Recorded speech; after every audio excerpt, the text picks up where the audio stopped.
देखिए बेटा ये था बच्चे, हमारी यूनिट चल रही है यहाँ पे कौन सी, determination of income and employment. उसका पोर्शन चल रहा है हमारा एग्रीगेट डिमांड और aggregate supply.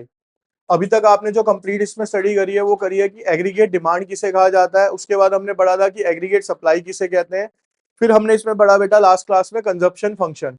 Consumption function basically क्या आता है सर, रिलेशनशिप बिटवीन इनकम और consumption is known as a consumption function.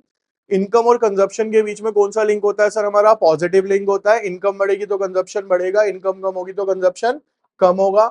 उसके बाद हमने इसके अंदर लास्ट क्लास में दो चीजें और पढ़ी थी जिसका नाम था प्रोपेंसिटी टू कंज्यूम। ठीक है, प्रोपेंसिटी टू कंज्यूम मैंने आपको क्या बताया था बच्चे, एक क्षमता या पावर कितनी है कि जितना आप कमाते हो उसमें से कितना प्रतिशत या कितना परसेंट आप क्या कर रहे हो बेटा उसके अंदर सेल बेसिकली कंज्यूम कर रहे हो।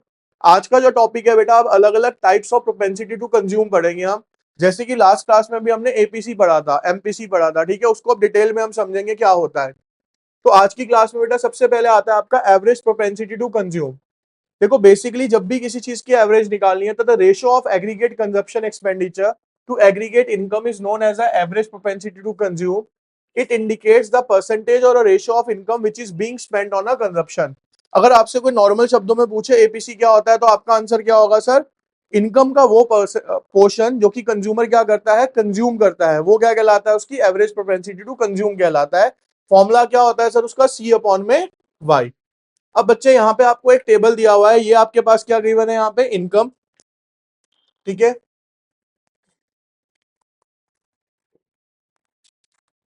ये आपको यहाँ पे क्या गिवन है बच्चे, इसके अंदर इनकम गिवन है, ये क्या गिवन है, कंजप्शन।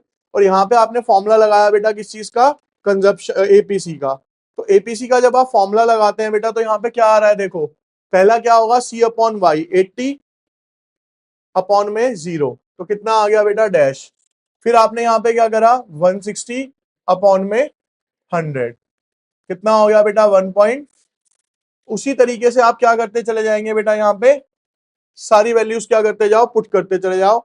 अगला क्या होगा सर, 240 अपॉन में 200। ठीक है, तो कितना आ गया बेटा आपका 1 तो एपीसी तो सबको आ गया होगा समझ कैसे निकलता है, बेसिक सा फॉर्मूला है। अब यहाँ पे इसका थोड़ा सा डायग्राम देख लीजिए बेटा, देखो एपीसी, पहली बात तो देखो यहाँ पे जा रहा है सी इज इक्वल टू सी बार, ये क्या है बेटा, सी है, कंजप्शन कर्व है, क्या है बच्चे यहाँ पे, ये बनाना कोई जरूरी नहीं है, मैं आपको रफली बता देता हूँ। यहाँ पे क्या गिवन है बेटा, इनकम, यहाँ पे क्या गिवन है, कंजप्शन, और ये क्या है बेटा आपका कंजप्शन कर्व है, ये लास्ट क्लास में भी हमने बनाया था। ठीक है, इसके अंदर जो इंपॉर्टेंट क्वेश्चन है यहाँ पे देखिए अब जरा ध्यान से, जो मैं पढ़ा रहा हूँ ये ना रिलेशनशिप में काम आएंगे क्योंकि क्वेश्चन आता है रिलेशंस का इसमें। कहता है important points for the APC, APC के इंपॉर्टेंट पॉइंट्स क्या है sir, when APC is more than one, क्या एपीसी जो है एक से ज्यादा होता है, कहता है when APC is more than one, consumption is more than the national income before the break even point. क्या ऐसा हो सकता है, देखो एमसीक्यू क्या आएगा सर, एमसीक्यू आएगा बच्चे आपके सामने, क्या एपीसी एक से ज्यादा हो सकता है। ठीक है सर, हमें इकोनॉमिक्स भी नहीं पता, हमें कुछ नहीं पता, हमें एक बेसिक मैथ्स तो आता है ना बच्चे। अभी सर आपने मेरे को बताया कि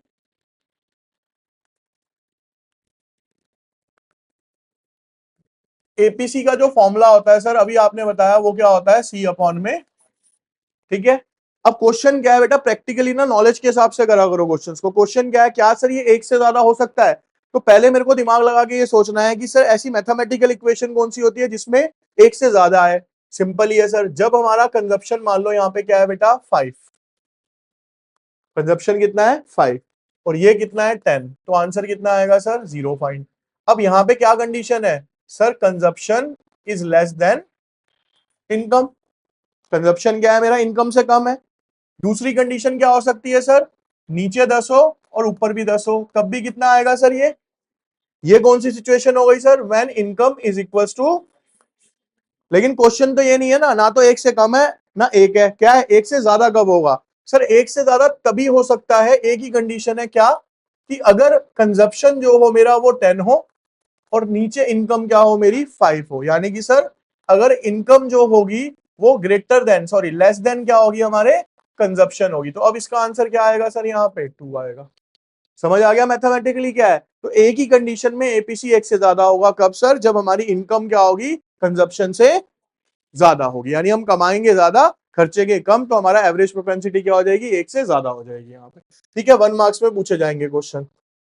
अब कहता है एपीसी 1 हो सकता है, कहता है when APC is equal to 1, consumption is equals to the national income which is known as a break even point. कल भी हमने लास्ट क्लास में पढ़ा था सर, ब्रेक इवन पॉइंट क्या होता है, जब इनकम किसके बराबर आती है, कंजप्शन के। तो फॉर्मूला क्या है, सी अपॉन में वाई, यानी 10/10। कितना आएगा आंसर बेटा, 1। यानी इनकम जब कंजप्शन के बराबर होगी, हमारा ब्रेक इवन पॉइंट होगा, तो एपीसी किसके बराबर आएगा सर, 1 के बराबर आएगा। अगला सर, एपीसी लेस देन 1 क्या होगा, मैंने एक ही एग्जांपल में समझा दिया आपको तीनों चीजें। लेस देन 1 कब होगा सर, जब इनकम कम होगी या ज्यादा, ज्यादा होगी, और कंजप्शन क्या होगा, when consumption is less than the national income beyond the break even point। यानी वही तीनों सिचुएशन है जो लास्ट क्लास में स्टडी करी थी, ब्रेक इवन, उससे पहले, उसके बाद। ठीक है जी। अब इसके बाद आता है बेटा मार्जिनल प्रोपेंसिटी टू कंज्यूम। मैंने आपको लास्ट क्लास में बताया था बेटा, मार्जिनल प्रोपेंसिटी टू कंज्यूम का मतलब होता है what will be the change in consumption due to change in income. यानी जब हमारी इनकम में चेंज आता है तो उससे हमारे कंजप्शन में क्या चेंज आता है, उसके लिए क्या फॉर्मूला लगता है, एमपीसी का लगता है। एमपीसी का फॉर्मूला भी हमने लिखा था, अभी देखते हैं, पहले पढ़ लो। The ratio of change in the consumption to change in income is known as a marginal propensity to consume. It indicates the proportion of additional income that is being spent on a consumption। MPC is equals to, change का मतलब क्या था, delta, delta C upon में delta Y. अब देखिए बेटा यहां पे,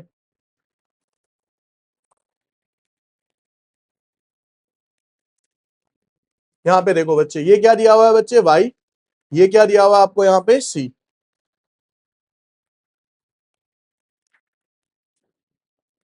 वाई से क्या निकाला है इसने बेटा, यहाँ पे डेल्टा निकाला है। यहाँ पे ना जो डेल्टा वाई निकाल रहा है, ये यहाँ पे गलत निकला हुआ है। डेल्टा वाई क्या निकला हुआ है आपका यहाँ पे, ये, क्योंकि डेल्टा वाई का मतलब क्या होगा, इसमें से इसको घटाना। ठीक है, ये गलत है आपका यहाँ पे, क्लियर। ठीक है, सी आपको ये दिया हुआ है, तो सी कैसे निकलेगा, पहला 50 से ऊपर कुछ नहीं है, डैश, 130 में से 50 गए 80, 210 में से 130 गए 80, 290 में से 200 गए, ये सारे क्या आ गए बेटा, 80 80 आ गए। यहाँ पे आंसर देख रहे हो क्या आ रहा है, 0.8। 0.8 कब आएगा बेटा, जब ये क्या आएगा, 100 आएगा, है ना। 100 क्यों आएगा, मैंने बताया ना ये गलत है। पहला कितना हो गया, डैश, 100 में से 0 गए, 200 में से 100 गए, 300 में से 200 गए, तो ये हर जगह कितना आ जाएगा बेटा आपका, तब आपका आंसर क्या आएगा बच्चे, यहाँ पे 0.8 आ जाएगा। ये चीज समझ आ गई सबको यहाँ पे, क्लियर है। अब इसका डायग्राम देखो बेटा, सिंपल है। ये किसको रोटेट करता है, मैंने लास्ट क्लास में बताया, इनकम। यानी जो 45 डिग्री की एक स्ट्रेट लाइन जाती है, वो किसको डिनोट करती है, हमारी इनकम को। और ये क्या जा रहा है सर, हमारा कंजप्शन। अभी इन इक्वेशंस के चक्कर में आपको नहीं पढ़ना, ये मैं बताऊंगा। जहां पे ये आपस में इंटरसेक्ट करते हैं बेटा, वाई किसके बराबर हो जाता है, ये कौन सा पॉइंट होता है सर, ब्रेक इवन पॉइंट होता है। ये कौन सा पॉइंट है मेरा यहाँ पे, ब्रेक इवन पॉइंट कहलाता है, क्लियर है। अब इसके भी इंपॉर्टेंट पॉइंट समझ लो। कहता है value of MPC varies between 0 to 1। बेटा ये याद रखना, एमसीक्यू के लिए क्वेश्चन आएगा कि एमपीसी की जो वैल्यू होती है वो कितनी होती है। तो आपका आंसर होगा सर, एमपीसी की वैल्यू 0 से 1 के बीच में होती है। क्या होती है, 0 से 1 के बीच में होती है। देखो क्या लिखा है, as we know that increase in the income is either spent on the consumption or saved for the future use। बेटा ये हमने पढ़ लिया क्या, कि सर जो भी हमारा इनकम बढ़ेगी वो दो जगह पे यूज होगी, या तो सर मैं उसे कंज्यूम कर लूंगा, या मैं क्या कर लूंगा सर, उसको सेव कर लूंगा, है ना।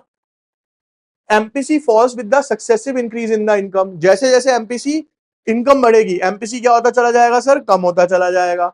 It happens because an economy become richer, it has tendency to consume smaller percentage of each increment to its income. इसका मतलब समझो, देखना बेटा यहाँ पे, इसको ना प्रैक्टिकली समझो। यहाँ पे देखो क्यों ऐसा होता है, आपके पास क्वेश्चन आ सकता है, ठीक है, हम इसे प्रैक्टिकली लॉजिकली समझते हैं। ऐसा क्यों होगा कि सर जब इनकम बढ़ेगी तो एमपीसी कम होगा, है ना। इसका प्रैक्टिकल समझो अब कैसे होगा। भाई एक पर्सन की इनकम यहाँ पे 1 लाख रुपए है, ठीक है, तब उसका जो कंजप्शन है वो कितना है, 70,000 है मान लो, ठीक है। अब 70,000 में वो सारी अपनी नीड्स पूरी कर रहा होगा। मान लो बेटा अब उसकी इनकम कितनी हो गई यहाँ पे, 2 लाख रुपए, तो उसका खर्चा कितना हो गया, मान के चलते हैं 1 लाख रुपए। अब इनकम में कितना चेंज आया सर, 1 लाख का, लेकिन कंजप्शन में कितना चेंज आया सर। फर्क समझ आ रहा है क्या, कि सर जैसे जैसे इनकम बढ़ेगी ना, तो मेरा कंजप्शन जो होगा वो इनकम के कंपैरिजन में कम बढ़ना स्टार्ट हो जाएगा। रीजन, अब मान लो ये 2 लाख की जगह कितना कमाए सर यहाँ पे, अब 3 लाख कमाएगा, तो ये 1 लाख रुपए खर्च रहा है, ज्यादा से ज्यादा 1,10,000 खर्च लेगा, 1,20,000 खर्च लेगा। क्यों भाई, 70,000 में तो नीड्स पूरी कर ही रहा था ना। अब तो जो आप खर्चा करोगे वो क्या करोगे, एक्सेसिव खर्चा करोगे, जबरदस्ती वाला। जो आपको करना नहीं है, लेकिन आप क्या करोगे, उसे करने की कोशिश करोगे, लेकिन कहां तक कर लोगे। अब मान लो यही इनकम बेटा 1 लाख से कितनी हो जाए यहाँ पे, तो 10 लाख के बाद बच्चा क्या करेगा, कोई भी भाई 2 लाख रुपए खर्च लेगा ज्यादा से ज्यादा, 8 लाख तो सेव ही करेगा या इन्वेस्ट करेगा कहीं पे। भाई 10 के 10 तो नहीं खर्च पाओगे ना, क्यों, क्योंकि सर कंजप्शन का जो है ना एक लिमिट है, कितना खा लोगे, कितना पहन लोगे, कितना क्या कर लोगे, ठीक है ना। अब वही चीज आती है, उसके बाद बंदा क्या करनी स्टार्ट करता है सर, सेविंग करनी स्टार्ट करता है, या क्या करेगा वो इन्वेस्टमेंट करनी स्टार्ट करेगा, लेकिन कंजप्शन जो हो जाएगा उसका क्या हो जाएगा बेटा, वो कम हो जाएगा। इसी वजह से क्या देखा गया है कि जो एमपीसी है, इनकम के बढ़ने के साथ साथ क्या होता चला जाता है बेटा, वो टाइम टू टाइम कम होता चला जाता है। क्या ऐसा हो सकता है कि हमारी इनकम बढ़ती चली जाए और हमारा कंजप्शन भी बढ़ता चला जाए, कंजप्शन की बात कर रहा हूं मैं, है ऐसी कोई कंडीशन। देखो बेटा होता है, इसका भी एग्जांपल देता हूं। जो बंदा मेहनत से कमा रहा है, ठीक है, उसके साथ ऐसा नहीं होता, लेकिन जो दूसरे तरीके से कमा रहे हैं, जैसे मैच हो गया, लॉटरी सिस्टम हो गया, इन सब से इनके खर्चे देखे, कोई लिमिट नहीं है। आज 50 लाख की गाड़ी आई थी, अगले महीने 1 करोड़ रुपए कमा लिए, ठीक है, फिर से क्या ले ली, 1 करोड़ की गाड़ी ले ली, उससे अगले महीने हार गए, फिर 50 लाख वाली बिक गई, उससे अगले फिर महीने जीत गए, फिर खरीद ली, उधर मकान खरीद लिया, उधर मकान बेच दिया, चलता रहता है हिसाब के साथ। तो क्या है, वो इलीगल मनी से आप कर सकते हो, लेकिन लीगली जो आप मेहनत से पैसा कमाते हो उसमें क्या होगा, हमेशा जैसे जैसे आपकी इनकम बढ़ेगी, तो इनकम बढ़ने के बाद आपका खर्चा एक जगह पे क्या हो जाएगा, कांस्टेंट जाके स्टेबल हो जाएगा। फिर आपका जो एक्स्ट्रा पैसा है बेटा, वो कहां पे लगना स्टार्ट हो जाएगा। अब देखो बेटा होता क्या है, इसको ना प्रैक्टिकली समझो। आज की डेट में आप अकाउंट्स भी पढ़ रहे हो, सब पढ़ रहे हो, आपके हिसाब से सबसे बेस्ट इन्वेस्टमेंट कौन सी है जो आपके घर वालों ने कर रखी हो। हाँ जी, एसआईपी, ये तो बेटा चलो अभी आया है, स्टार्ट हुआ है। और मजाक नहीं करना, सीरियसली बताओ मेरे को। गोल्ड, ठीक है। यहां पे एक टर्म आया सर, रियल एस्टेट। अब मेरी बेसिक सी बातें सुनना जो मैं बता रहा हूं, इसको समझना इस चीज को, ठीक है।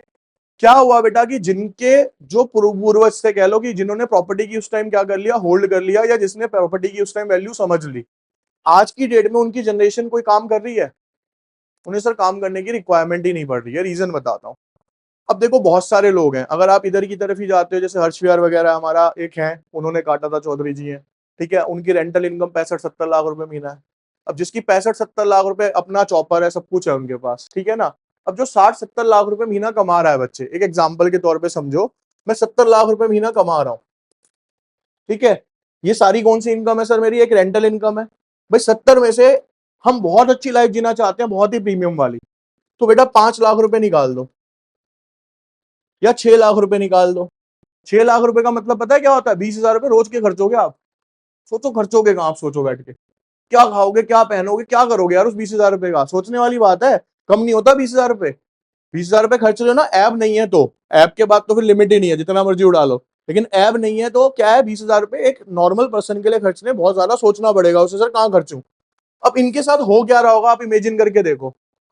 मान के चल लो 70 लाख रुपए कमा रहे हैं भाई, मैंने तो 6 लिए थे, 10 खर्च देते हैं, अब भी भाई पर मंथ कितना बच रहा है। 2 महीने बाद 1 करोड़ 20 हो गया, फिर एक प्रॉपर्टी डाल दी, फिर 2 महीने बाद 1 करोड़ 20 हो गया, फिर एक प्रॉपर्टी डाल दी। अब भाई प्रॉपर्टी की चेन बढ़ती जा रही है, रेंट बढ़ता जा रहा है, खत्म होगा कभी कहीं यहाँ पे, ये लिमिट ही नहीं खत्म होती बेटा। क्यों, जिन लोगों ने बेटा प्रॉपर्टी की वैल्यू करी, ठीक है ना, जिनकी प्रॉपर्टी सूट कर गई उनको, या जिन्होंने होल्ड करके रखी, वो क्या होगा बेटा, सारे अपने एरिया में, अगर आप रिसेंट के अंदर पिछले 10-15 सालों में रिच बने हुए लोगों की लिस्ट जारी करो अपने एरिया में, तो आपको दिखेंगे वो मेहनत से नहीं, सब प्रॉपर्टी से बने हैं। सबके पास कहीं मुआवजा आया, कहीं कोई गांव की प्रॉपर्टी थी, या कह लो शांति बिल्डिंग के रेट्स में आग लग गई, जिसकी वजह से प्रॉपर्टी बूम पे चलेगी सीधा। मतलब कोविड से पहले यहाँ 1.5-2 लाख रुपए थी, आज 10 लाख रुपए है। ऐसा कोई पॉश इलाका तो हो नहीं है कि हम साउथ दिल्ली में कन्वर्ट हो गए, हाल वही है यहाँ पे। एड्रेस बताना तो ये बताना होता, कूड़ेदान से राइट कर लो, है ना भाई, एड्रेस तो वही में भी। लेकिन क्या हुआ देखो, समझने वाली चीज क्या है, बूम आया मार्केट के अंदर। अब जिनका बूम आता है ना बेटा, उसके लिए समझने वाली बात है, जो दो प्रॉपर्टी में आपको दो इन्वेस्टमेंट्स बताता हूं जो लाइफ में बहुत सक्सेसफुल रहती हैं अगर टाइम पे कर लो तो। एक ये, और दूसरी है सर यहाँ पे, ठीक है। क्यों रहती है सक्सेसफुल, उसका सिंपल सा रीजन है बेटा, गोल्ड एक ऐसी चीज है जो कि लगातार बढ़ेगी। मैं आपको एक प्रेजेंट का एग्जांपल देता हूं, 2019 में शादी हुई थी मेरी, 28,500 रुपए लिया था गोल्ड मैंने, 28,500। आज का जो प्रेजेंट रेट है वो है 88,500। 6 साल ही हुआ है बीच में, 6 साल में 28,500 से 88,500। समझ रहे हो परसेंटेज वाइज कहां गया गोल्ड। ठीक है, और अभी जो अनुमान लगाया जा रहा है वो 1-1.25 लाख रुपए क्रॉस कर जाएगा ये दिवाली तक भी, अगर कर गया तो कहने का मतलब है जब आप इन्वेस्टमेंट में करते हो, देखो बच्चे आपको ना कुछ चीजें समझा रहा हूं, अब पॉइंट आया तो इसको समझना। आपको बेटा अगर लाइफ हमारे साथ क्या हुआ या आपके गार्जियंस के साथ क्या हुआ, देखो एक होता है देसी बंदा, वो देसी हिसाब से चलता है, वो हमारी नहीं समझेंगे कभी भी, उन्होंने चलना ही उस हिसाब से। ठीक है ना। जो पढ़ा लिखा व्यक्ति है उसके तरीके अलग होते हैं चलने के, उसके इन्वेस्टमेंट के तरीके अलग है। मैंने 11th में भी आपको बहुत सारी चीजें समझाई थी कि क्यों हमें इन्वेस्टमेंट करनी चाहिए। देखो जो इन्वेस्टमेंट है ना बेटा, एक सिंपल सा लॉजिक है। इन्वेस्टमेंट का गेम क्या होता है, आप जैसे हो, मैं आपको एक बताता हूँ, मेरे ही बहुत नोन टू में है वो, ठीक है। उन्होंने जब फर्स्ट अर्निंग करनी स्टार्ट करी ना तो उन्होंने 2-3 हजार रुपए महीना कमाया, लेकिन उन्होंने 2-3 हजार रुपए महीने में पता है क्या करा बच्चे, उस 2-3 हजार रुपए महीने में से उन्होंने 500 रुपए की LIC करवाई, इन्वेस्टमेंट स्टार्ट कर दी बहुत कम एज में। अब आप ये लगा के चलो, इतना कीड़ा काटा, जो पैसा आ रहा है उसमें से बचा के LIC। हमें लगता है LIC बेकार है, ऑब्वियस ही बात है, आज प्रेजेंट के टाइम में अच्छी भी नहीं है, बहुत ज्यादा रिटर्न नहीं है उतना ज्यादा, है ना। लेकिन उन्होंने उसी से बेटा लगभग जब उनकी मैच्योरिटी टाइम आया, तो मैच्योरिटी टाइम के अंदर क्या हुआ कि वो जो वैल्यू बनी ना वो बनी 4 CR। कैसे, 300-500 रुपए, 1000 रुपए, 2000 रुपए महीना जोड़ के। क्यों, क्योंकि वो क्या हो रही है सर, बैठ के कंपाउंडिंग हो रही है, वो बहुत तगड़े तरीके से कंपाउंडिंग होती है। जो कंपाउंडिंग का गेम समझ जाएगा ना बेटा लाइफ में, उसे ये पता चलेगा कि जो हम 500 रुपए में आग लगाते हैं, वो 500 रुपए अगर कहीं मैं इन्वेस्ट कर दूंगा ना तो वो कहाँ के कहाँ पहुंच जाएंगे। बहुत सारे एग्जाम्पल्स हैं, देखो हमारे इंडिया के रिचेस्ट जो शेयर ब्रोकर हैं वो कौन है, कोई बताएगा। हम्म, झुनझुनवाला सर है, ठीक है ना। उनकी बेटा जो संपत्ति है वो शायद आज की डेट में जो बताई जा रही है 78,000 करोड़ है, 78,000 करोड़ रुपीज शेयर मार्केट। और प्रॉपर वहीं से चला वो बंदा, ठीक है। अब इनको समझने की जरूरत है हमें, ये कैसे बनते हैं। उनका अगर इंटरव्यू देखो ना, उन्होंने साफ बोला कि जब मैं शेयर मार्केट में उतरा ना तो मेरे पास पैसे नहीं थे, मैंने कहीं से लोन बेयर करा, लोन लिया, और उन्होंने एक शेयर खरीदा टाइटन का, टाटा का प्रोडक्ट था। 2 रुपए के उन्होंने 1 लाख शेयर खरीदे, 2 लाख रुपए उन्होंने इन्वेस्ट कर दिए जब वो 2 रुपए का था। ठीक है ना, टाइटन का शेयर जब कितने का था, 2 रुपए का। अब हम वैसी बातें नहीं करते ओरली की से टाइम पास वाली।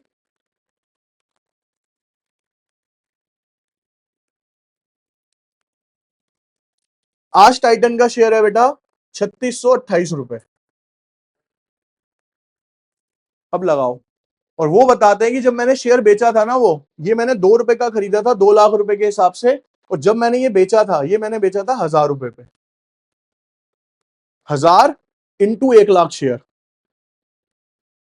सोच रहे हो कहां गया अमाउंट, एक बार में कहीं का कहीं पहुंचा दिया बंदा।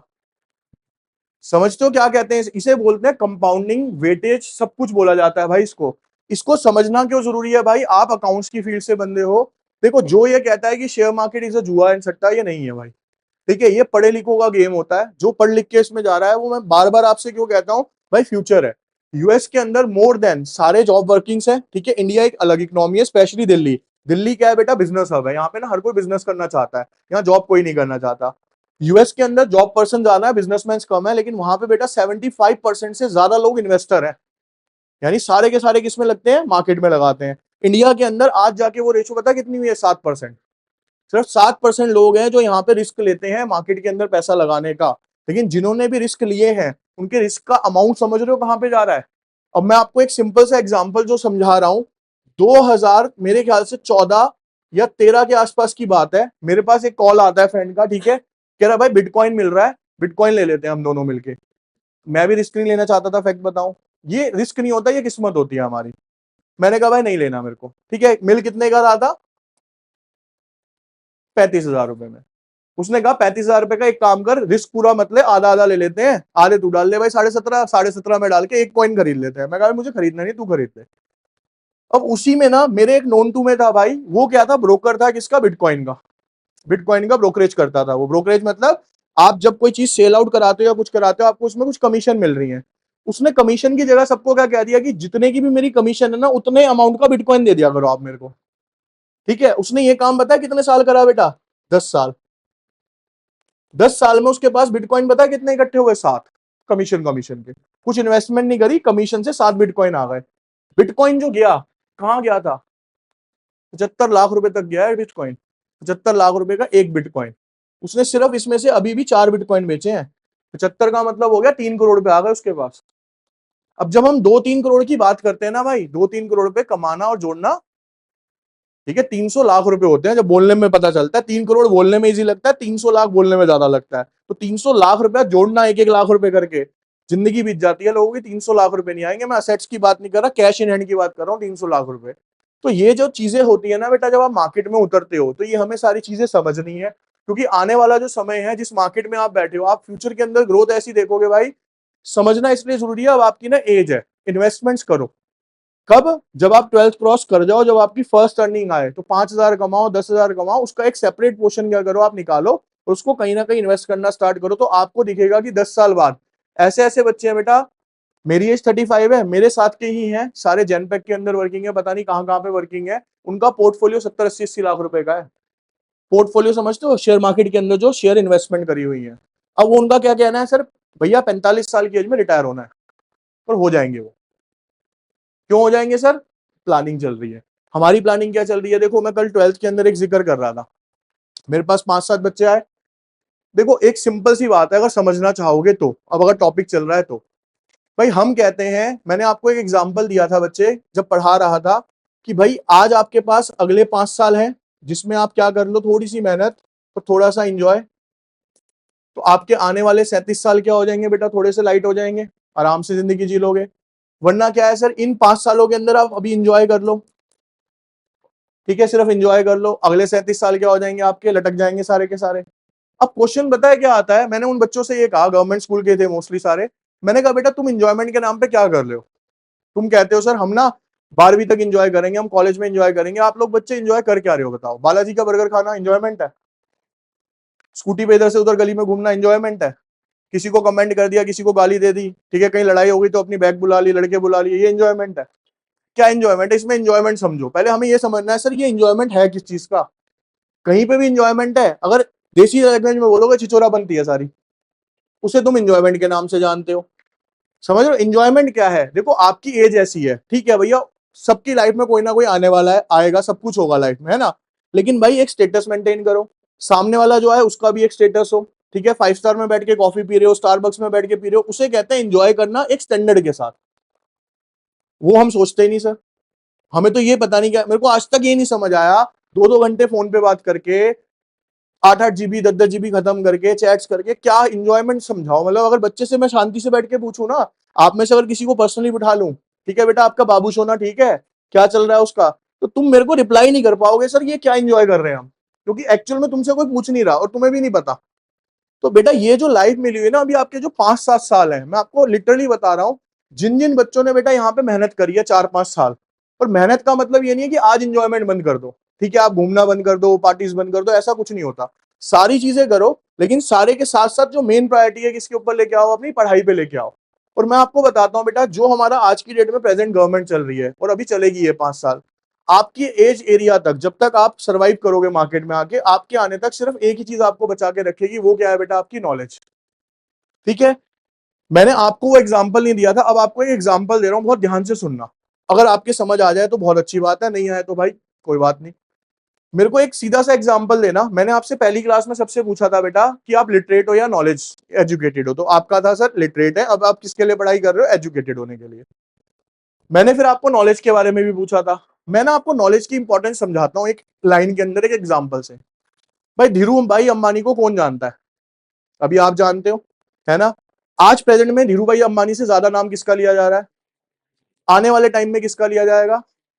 उसके आने बाद अनंत अंबानी के बच्चे का लिया जाएगा, यही होगा ना। यानी कि सर हो सकता है कि आने वाले टाइम में मुकेश अंबानी को भी छोड़ के लोग अनंत को जाने, और उससे आगे 20 साल बाद अनंत को छोड़ के उसके लड़के को जाने, यही होगा। अब एग्जाम्पल चेंज कर रहा हूं, एपीजे अब्दुल कलाम, आपके दादाजी भी जानते हैं, आप भी जानते हो, आपके होने वाले बच्चे भी जानेंगे, आज से 50 साल वाली पीढ़ी भी एपीजे अब्दुल कलाम को जानेगी, क्योंकि वो किताबों में पढ़ाए जाएंगे। दोनों में डिफरेंस क्या हुआ भाई? ये पैसे वाला है, वो नॉलेज वाला है। समझ आ रही है डिफरेंस क्या है नॉलेज के अंदर? अब और एक एग्जांपल, आज प्रेजेंट का जीता जाता एग्जांपल है बेटा हमारे सामने, खान सर, जीता जाता एग्जांपल है वो। आज की डेट में आपको एक एग्जांपल बताता हूं, जिसको लगता है ना सर नॉलेज कुछ नहीं होती, पैसे ही सब कुछ है, उसकी मिथ क्रिएट करता हूं, खत्म। एक बेटा ऑडिटोरियम बुक हुआ हुआ है, मान लो जवाहरलाल नेहरू स्टेडियम है, उसमें 5 लाख बच्चे आए हुए हैं, ठीक है, मैं आंसर नहीं दूंगा, आप खुद ही आंसर दोगे उस चीज का। 5 लाख बच्चे उसके अंदर बैठे हैं, एक तरफ से मुकेश अंबानी आते हैं, ठीक है, पहली बात तो सिक्योरिटी में आएंगे अच्छी खासी, कितने बच्चे उठ के वहां तक जाएंगे, एक चीज, और दूसरे गेट से खान सर आ जाए, क्या फर्क आएगा दोनों में? इमेजिन कर सकते हो कितना बच्चा जाएगा खान सर के पास उठ के, वो कैसे जाएगा, रिस्पेक्ट के रूप में जाएगा वहां पे। रीजन समझने वाली बात है सर, पैसा अपनी जगह होता है। मैं कहता हूं 2 तरीके का इंसान होता है रईस, एक होता है पढ़ा लिखा और एक होता है सिर्फ जिसको मिल गया। और ये आप लिटरली मानना, आपके नोन में भी ऐसे होंगे, जैसे ही वो मुंह खोलता है पता चल जाता है कौन सा रईस है वो। क्योंकि पैसे से ना कभी स्टैंडर्ड नहीं बना पाओगे आप। मैंने इतने लोगों को जानता हूं भाई, इतने लोगों को जानता हूं, पैसे से कभी आप स्टैंडर्ड मेंटेन ही नहीं कर सकते हो। कि आप बीएमडब्ल्यू में से भी उतरोगे ना तो आपकी ड्रेसिंग सेंस दिख जाएगी आपकी क्या है, ठीक है ना।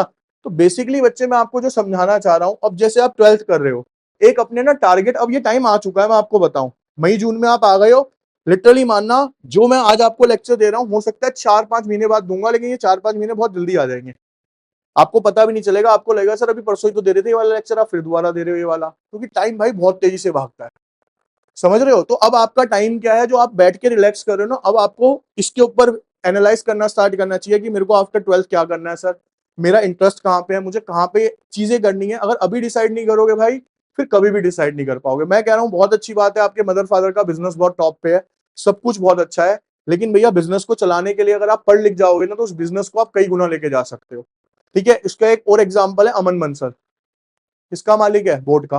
वो क्या कहता है, मैंने चार्टर्ड अकाउंटेंसी करी, लेकिन चार्टर्ड अकाउंटेंसी के बाद उसने बिजनेस देखा कहां पे लेके गया अगला, समझ लो। तो पढ़ाई ऐसा नहीं है कि बिजनेस को ग्रो करने में काम नहीं आती, बेटा पढ़ाई हमेशा किस लिए काम आती है, आपकी बिजनेस को आगे लेके जाने के लिए काम आती है।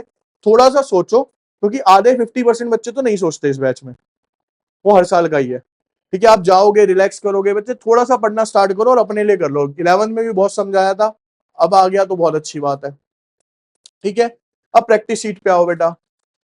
कहता है what does APC stand for in the context of consumption function. कहता है एपीसी जो है किस लिए स्टैंड होता है बेटा, यहाँ पे किस लिए होता है बेटा, when APC is equals to 1 in the consumption function, क्या होता है बेटा उसके अंदर, सी। ब्रेक इवन पॉइंट होता है सर जब सी किसके बराबर होता है, वाई के बराबर होता है। What does MPC measure in the context of consumption, the proportion of additional income spent on the, Why does MPC tends to fall with the successive increase in the income?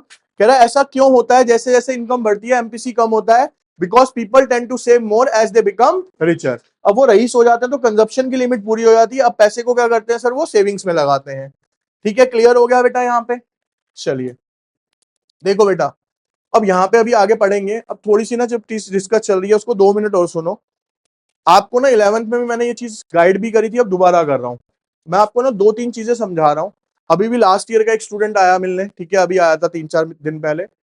Basically क्या होता है बच्चे, आप लोग ना अपनी life में बहुत कुछ कर रहे हो आज के डेट में, ठीक है, उससे ना मेरे को कोई लेना देना, किसी को कोई लेना देना नहीं है। लेकिन ये कहना कि लेना देना नहीं है तो सर आपको पता भी नहीं होगा, वो आपकी गलतफहमी है। पता सबका सब कुछ होता है, ठीक है। अब आप ये देखो, मैं आपको प्रैक्टिकल एग्जाम्पल समझाता हूँ। इंदिरा प्याऊ से मैं आ रहा था, ठीक है, बैच में वो बच्चा पढ़ रहा था 12th के अंदर। मैंने इनडायरेक्ट वे में बहुत बार कहा, भाई जो जो स्मोकिंग कर रहे हैं मेरे को सब पता है कहां से क्या करते हो, ठीक है, तुम्हारे से बहुत कई गुना ज्यादा तगड़ा नेटवर्क है मेरा यहाँ पे, ठीक है ना। तुम्हारा तो अभी स्टार्ट हो रहा है, वरना मेरा बन के खत्म हो चुका। अब वो समझो क्या हुआ, इनडायरेक्ट वे में बोला, बैच में नहीं बोलना चाहता था। अब चांस की बात है इंदिरा प्याऊ पे वो भाई आ रहे थे, अब उन्होंने क्या देखा, सर सामने खड़े, उन्होंने यूं फेंक के मारी, वो अंकल के मुंह पे जलती हुई गिर गई किसी के। तो ऐसा भी नहीं करना हमें, ठीक है ना। अब देखो ये हो गई मजाक की बात बच्चे, मैं ना आपको 3 चीजें समझा रहा हूं, उसको बहुत ध्यान से समझना। अगर समझ पाओ तो, एक स्टोरी के थ्रू समझाता हूँ, शायद स्टोरी आपने सुनी भी हो। मैं बच्चों को ना एक चीज समझाता हूँ भाई, लाइफ में ना आप कुछ भी कर लो, जो आपका मन करे वो करो यार। ना मेरे कहने से रुकोगे, ना पेरेंट्स के कहने से रुकोगे, किसी के कहने से आपने नहीं रुकना। आप अच्छे काम कर रहे हो वो आपको पता है, आप बुरे काम कर रहे हो वो आपको पता है, ठीक है। और अच्छे और बुरे की ना, पता नहीं किस मूवी में मैंने देखा था, किसी ने पूछा सर हमें कैसे पता चलेगा, हम तो बच्चे हैं, कि हम अच्छा कर रहे हैं या बुरा कर रहे हैं। बहुत सिंपल सा आंसर दिया था, अगर कोई चीज आप कर रहे हो और आपको लगता है हमें पेरेंट्स से छुपानी है तो वो गलत है। सिंपल सा लॉजिक है, इतनी बड़ी साइंस नहीं है कि हम गलत कर रहे हैं या सही कर रहे हैं। अब कहोगे सर हम बात करते हैं, चैट करते हैं, पेरेंट्स को तो नहीं दिखा सकते ना, तो बेटा वो भी गलत ही है, वैसे तो कर ही रहे हो गलत। लेकिन मैं आपको एक चीज बताता हूं, क्या आपको लगता है वो चीज पेरेंट्स को नहीं पता? सोच के देखो, इमेजिन करा करो। भाई आपकी जो मदर होती है ना, इंडिया के अंदर स्पेशली मदर इस तरीके की बनाई हुई है ना, गॉड गिफ्टेड। आप जब भाई एक एक डेढ़ डेढ़ महीने के भी नहीं थे ना, 10 10 15 15 दिन के थे, तो आपकी आवाज से पता चल जाता था पेट में दर्द है या कहाँ पे दर्द है, और उसका ट्रीटमेंट मिल जाता था आपको। ठीक है, ये तो तब जब आपकी मदर्स आपको जानती भी नहीं थी, अभी आप 10 12 15 दिन के थे। आज आपको वो 16 17 साल से जानती हैं, वो आपके साथ रहती हैं, और आपको अब लगता है कि वो आपके बारे में कुछ नहीं जानती। आप बेवकूफ बना रहे हो बेटा। पेरेंट्स कभी भी बेवकूफ नहीं बनते। वो सिर्फ इसलिए कि बच्चे को ये ना लगे कि हम कुछ कर रहे हैं और हमने उन्हें बता दिया तो हमारे सामने उसको शर्म ना आए, इस वजह से चुप रहते हैं एक लिमिट तक कि चल कोई बात नहीं यार, सब करते हैं, चलने दो। लेकिन मैं बेटा बच्चों को बेसिकली क्या समझाता हूँ, देखो आपके ना एज ऐसी है, दो चीजों से लाइफ में अगर बच सको तो बहुत अच्छा बचना। एक तो ऐप से, क्या आप पे जितना मर्जी पैसा आ जाए। ये हमारी फैक्ट था। हमारे घर वालों ने, हमें जो ग्रैंड मदर थी, उन्होंने एक सिंपल सी बात बोली। जब मैं कमाने निकला ना, तो उन्होंने कहा भाई बाहर दूर नहीं जाना। हमारे शुरू से फिलॉसफी हमारी फैमिली में कि बच्चे को काम करने के लिए दूर नहीं भेजना, भले ही पैकेज जितना मर्जी हो। क्यों भाई, करोगे क्या उस पैसे का? इन द एंड करोगे क्या भाई? आज की डेट में यही तो हो रहा है। किसी का लड़का यूएस बैठा है, किसी का कहीं बैठा है, माँ बाप यहाँ पे बैठे हैं, कोई लाइफ तो जी नहीं रहे। वो चलो, वो अपनी अपनी पर्सनल चॉइस है, जाओ जिसने जाना है। उन्होंने एक एग्जाम्पल से समझाया था, कह रहे बेटा अगर तू 20,000 रुपए कमाता है और तेरे में कोई ऐब नहीं है, तो तू अपनी फैमिली बहुत अच्छी चलाएगा। और अगर तू 2 लाख रुपए कमाता है और तेरे में ऐब है, तो 2 लाख रुपए कम ही पड़ने वाले हैं वो। और ये फैक्ट है।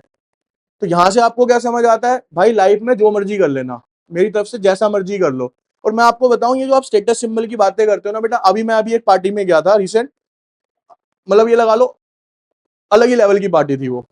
मतलब उसमें सामाजिक बंदों से लेके वृंदावन के गोस्वामी, पता नहीं किस लेवल के बंदे आए हुए थे, सारे ही आए हुए थे। मतलब ऊपर से ऊपर, वैसे वैसे सब। ठीक है। अब वहां पे क्या चल रहा है, हुक्का पी लो। क्या होता है सर इसमें? फ्लेवर ही तो होता है। अरे कुछ नहीं होता है यार, फ्लेवर होता है। भाई क्या होगा उसे पी के, ये बताओ। लेकिन हम क्या होते हैं, आपकी जो जनरेशन है ना, उस फ्लो में आ जाती है, यार चल एक बार पी के देख लेते हैं। आजकल तो ट्रेंड ही अलग हो गया। किस किसने देखा है साहिल कवाली वाले को? देखा है किसी ने? साहिल कवाली करके देखना है, सर्च करना, बहुत बड़ा म्यूजिशियन है। चलो उसको नहीं देखा तो अभी बाद में डिस्कस करेंगे। अब आपको एक लाइन में खत्म करता हूँ। देखो, एक ना स्टोरी बता रहा हूँ सिंपल सी, शायद किसी ने सुनी भी हो, मैंने भी सुनी थी। उसके अंदर बताया गया बेटा, तीन ना दोस्त थे। ठीक है। पहला दोस्त क्या था? नॉलेज, यानी कि ज्ञान। ठीक है। दूसरा दोस्त कौन था? उसका पैसा, सुनिए, मनी। ठीक है। और तीसरा कौन था? उसके दोस्त का नाम था विश्वास, ट्रस्ट। अब क्या होता है कि तीनों का एक करिकुलम था, पढ़ाई लिखाई हो गई, अब ना उनका अलग होने का टाइम आ गया। वो कहते हैं यार अब तो हमें अपना अपना काम करना है। वो कहते हैं यार हम तीनों ना अलग हो जाएंगे, तो हम मिलेंगे कब और कहाँ मिलेंगे? तो भाई पैसा कहता है भाई मैं तो मिल जाऊंगा तुम्हें रईसों के पास।